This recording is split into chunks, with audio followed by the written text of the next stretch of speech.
Assalamualaikum warahmatullahi wabarakatuh. Anak-anak, pagi ini kalian sudah selesai mengerjakan PTS 1 ya. Baiklah, sambil menunggu info kapan kita masuk PTM, hari ini Bu Guru akan menyampaikan materi tema 3, subtema 1, pembelajaran 1 dan 2, yaitu tentang aneka benda di sekitarku. Oke, ikuti dengan baik ya anak ya. Baik, masuk pada pembelajaran pertama, kita jumpai teks yang berjudul benda-benda di sekitar kita.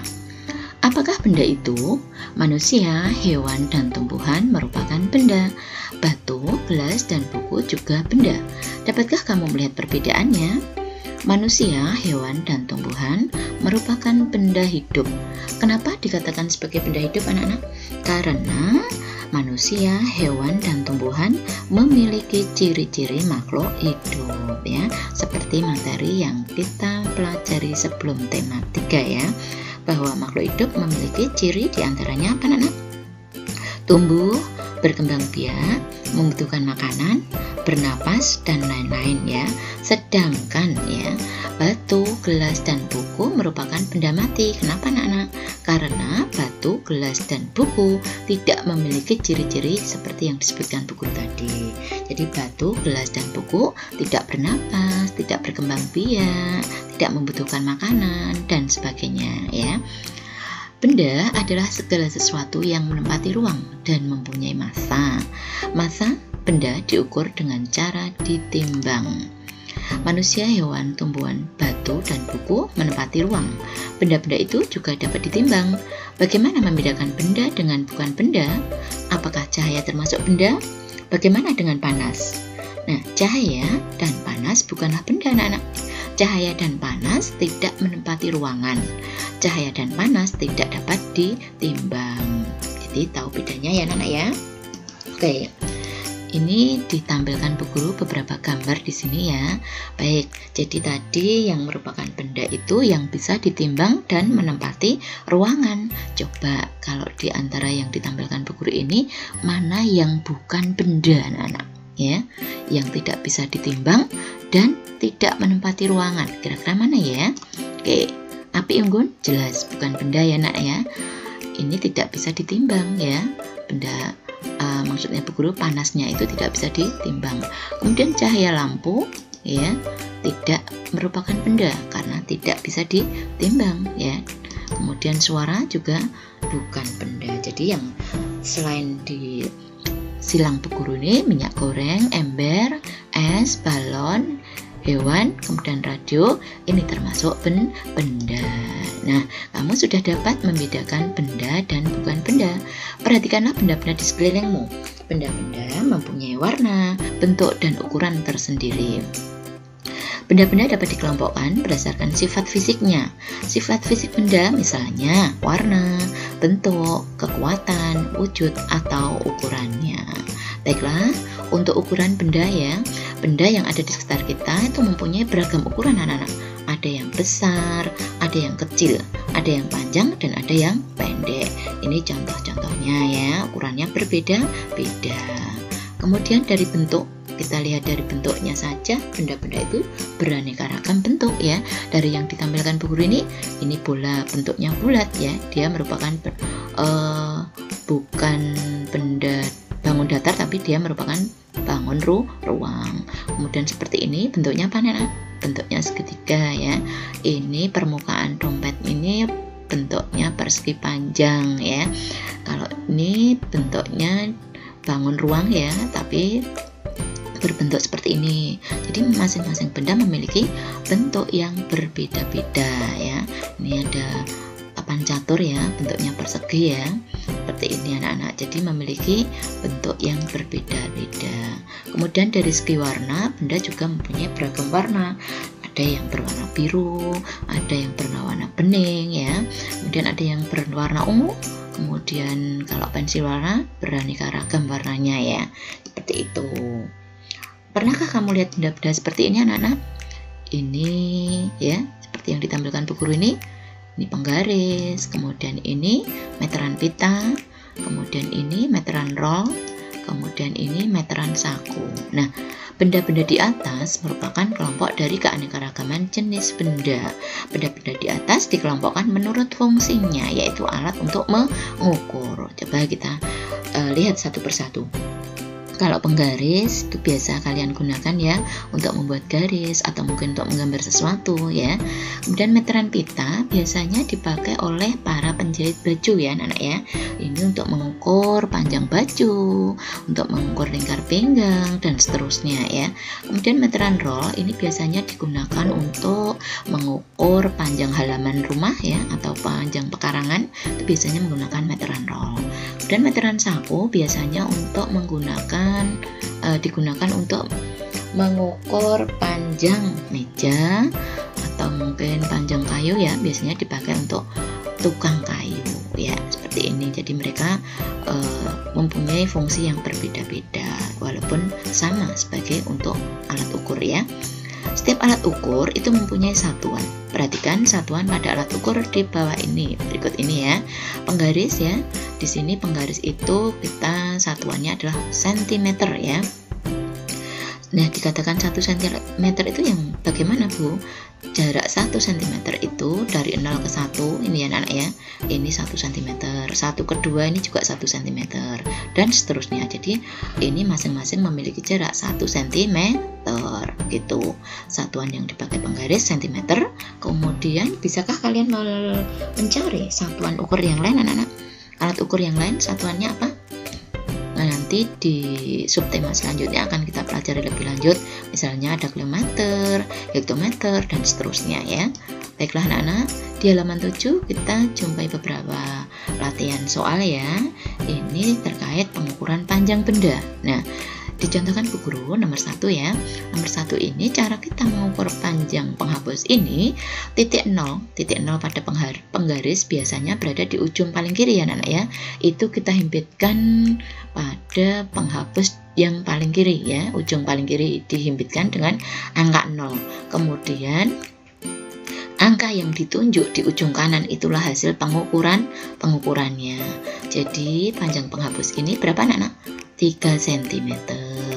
Panjang krayon hijau yang ditunjuk terakhir 7, berarti 7 cm. Panjang krayon biru yang ditunjuk angka terakhir angka 10, berarti 10 cm. Panjang krayon berikutnya yang ditunjuk adalah angka 6, berarti panjangnya 6 cm. Panjang spidol angka yang ditunjuk terakhir adalah 12, berarti panjangnya 12 cm. Kemudian ballpoint panjang yang ditunjuk angka terakhir adalah angka 11, berarti panjangnya 11 cm. Seperti itu anak-anak, mudah sekali ya. Oke. Benda-benda dapat dibuat dari bermacam-macam bahan. Ada benda yang terbuat dari batu, kayu, besi, kaca, dan plastik, dan lain-lain ya. Setiap benda dapat menghasilkan bunyi yang khas jika diketuk. Benda-benda tersebut menghasilkan bunyi yang berbeda-beda. Ayo kita dengarkan bunyi-bunyian dari berbagai alat musik ritmis. Alat musik ritmis itu seperti apa? Alat musik ritmis itu adalah alat musik yang tidak bernada namun dapat menghasilkan irama lagu ya.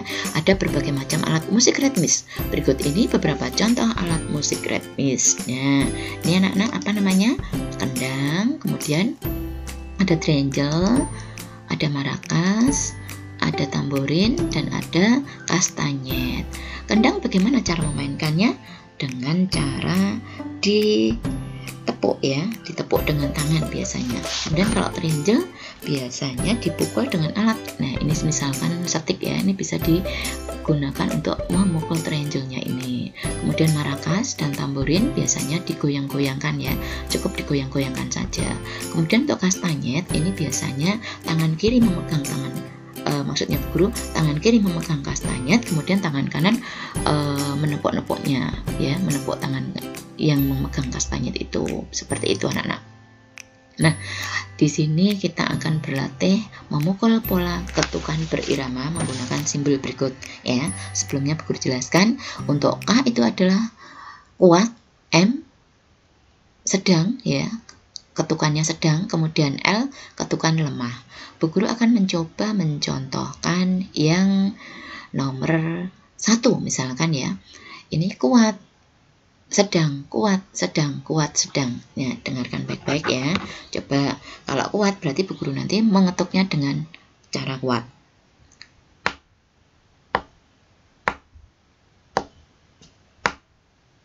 Nah, kira-kira seperti itu untuk pola 1 ya. Pola kedua, kuat, lemah, lemah, kuat, lemah, lemah, kuat, lemah, lemah. Misalkan, ya.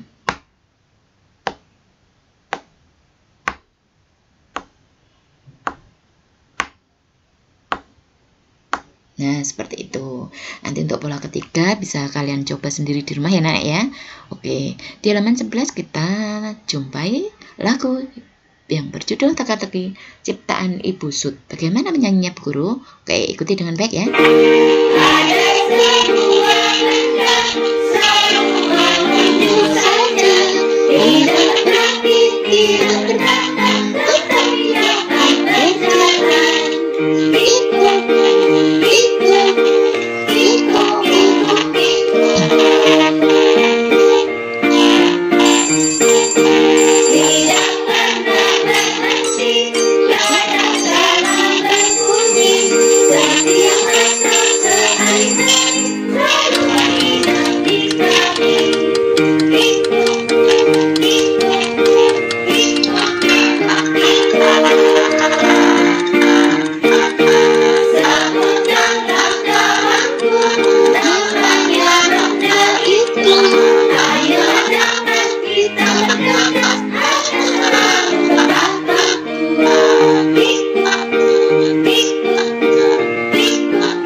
Nah, kurang lebih lagunya seperti itu. Terkait tugas hari ini nanti dihafalkan ya anak-anak ya. Oke. Kemudian masuk pada pembelajaran yang kedua, benda yang terbuat dari kayu. Contohnya seperti ini ya anak-anak ya. Untuk selanjutnya, sebutkan bahan untuk membuat pensil. Pensil terbuat dari kayu. Di sekitarmu banyak sekali benda yang terbuat dari kayu. Beberapa di antaranya adalah meja, kursi, dan lemari. Kayu juga digunakan untuk membuat benda kerajinan, misalnya patung dan figura. Kayu adalah bagian dari pohon. Untuk memperoleh kayu, kita harus menebang pohon, kemudian mengambil bagian batang untuk diolah menjadi berbagai macam benda. Perubahan dari batang kayu menjadi benda-benda tersebut melalui proses yang berbeda-beda. Pertama, batang pohon ditebang, kemudian batang pohon yang telah ditebang itu disebut kayu gelondongan atau log. Kemudian log dikirim ke pabrik atau pusat penggergajian. Pengiriman log menggunakan angkutan khusus seperti truk melalui darat ataupun kapal melalui sungai. Nah, setelah itu log dipotong-potong sesuai keperluan. Untuk menghindari jamur dan serangga yang dapat menyerang kayu, maka kayu perlu dikeringkan. Cara hanya dengan dijemur. Kayu dijemur sekitar 2 hingga 4 minggu. Setelah dijemur, kayu siap diolah sesuai keperluan. Kayu dapat dipilih menjadi bahan dasar benda. Mengapa, anak-anak? Karena kayu mempunyai banyak keunggulan. Keunggulan kayu adalah mudah dibentuk. Ya, beberapa benda yang terbuat dari kayu jati dapat bertahan sampai puluhan bahkan ratusan tahun. Tapi kelemahan benda yang terbuat dari kayu adalah tidak tahan api, anak, sehingga mudah terbakar. Namun ada beberapa jenis kayu yang mudah terserang rayap atau serangga lainnya. Nah, di sini di halaman 15, perhatikan benda-benda di sekitarmu. Adakah yang terbuat dari kayu? Tuliskan hasil pengamatanmu di kolom yang telah disediakan. Baik, dicontohi Bu Guru ya. Nomor 1, misalkan kursi. Kegunaannya adalah untuk duduk ya. Ya, untuk yang nomor 2, 3, 4, 5, dan 6 bisa untuk latihan sendiri di rumah ya, untuk belajar sendiri. Lanjut ya, terkait dengan kayu anak-anak, kayu tadi dihasilkan dari hutan ya. Fungsi hutan antara lain untuk menyerap air hujan. Hutan menyimpan air hujan tersebut dalam jumlah yang banyak. Namun ketika hutan digunduli membuat aliran air terganggu. Hal ini menyebabkan air menggenang. Akhirnya terjadilah banjir yang mengalir ke pemukiman penduduk. Anak-anak, selain banjir bahkan tidak jarang ya kita jumpai kalau di hutan yang sudah digunduli, selain banjir juga mengakibatkan tanah longsor ya anak-anak ya. Karena apa? Karena di hutan yang sudah gundul tadi tidak ada akar-akar tanaman lagi ya, sehingga tidak ada air yang terikat di akar-akarnya, sehingga mudah longsor kalau ketika terjadi hujan deras. Nah, kebutuhan benda dari kayu yang terus meningkat mengakibatkan kebutuhan akan bahan kayu terus meningkat. Setiap tahun banyak pohon yang ditebang untuk mendapatkan kayu. Terkadang ada sekelompok orang yang menebang pohon tanpa izin. Kegiatan ini disebut penebangan liar. Semakin lama jumlah pohon di hutan semakin berkurang. Ya, jelas ya anak-anak ya, kalau di hutan ini sering ditebang tanpa izin ya, semuanya dipotong ya, kemudian setelah itu tidak ditanami lagi, maka lama-lama hutan akan gundul dan menyebabkan malapetaka bagi kehidupan manusia. Nah, yang seharusnya bagaimana Bu Guru? Kalau kita menebang pohon itu harus menggunakan sistem tebang pilihan anak. Jadi yang ditebang itu adalah batang yang benar-benar sudah siap ditebang. Jadi yang sudah besar ya, yang kecil-kecil tidak boleh dipotong dulu, tidak boleh ditebang dulu. Dan setelah menebang itu seharusnya ditanami kembali ya, sehingga tidak terjadi hutan yang gundul. Seperti itu anak-anak. Nah, selain kayu digunakan sebagai bahan-bahan untuk membuat meja, kursi, dan lain-lain, kayu pun ternyata bisa digunakan untuk bermain seperti ini anak-anak. Namanya permainan bola kayu. Perlengkapan yang digunakan adalah bola dan pemukul ya. Ini bolanya terbuat dari kayu, pemukulnya juga terbuat dari kayu. Bagaimana bermainnya Bu Guru? Nah, bola dan pemukulnya terbuat dari kayu ya tadi ya. Pemain harus memukul bola menuju ke gawang kecil. Jadi ini gawangnya. Gawang kecil juga terbuat dari kayu. Nah, perhatikan gambar di bawah ini ya, di samping ini ya. Sekarang kita akan melakukan kegiatan menangkap dan melempar bola. Tetapi bola kayu tidak digunakan untuk melempar maupun menangkap bola. Kira-kira kenapa anak-anak? Karena kalau terbuat dari kayu ini kan sangat berbahaya anak-anak ya. Kalau kena kita, kena badan kita, maka bisa membahayakan badan kita. Jadi kalau kita mau melempar atau menangkap bola, untuk bermain melempar dan menangkap bola, tentunya kita harus menggunakan bola yang terbuat dari plastik atau kulit sintetis sehingga tidak membahayakan tubuh kita. Contohnya yang seperti ini ya, gerak dasar melempar. Jadi sebelum kita melakukan gerakan kombinasi melempar dan menangkap, kita melakukan gerak dasar melempar dan gerakan dasar menangkap bola. Seperti itu ya. Untuk lebih jelasnya nanti ini diperdalam dengan materinya Pak Ikhwan ya. Guru tidak menjelaskan panjang lebar. Demikian anak-anak ya, kiranya pembelajaran Bu Guru cukup sekian apa yang dapat disampaikan, banyak kekurangan mohon maaf. Alhamdulillah, Assalamualaikum warahmatullahi wabarakatuh. Terima kasih.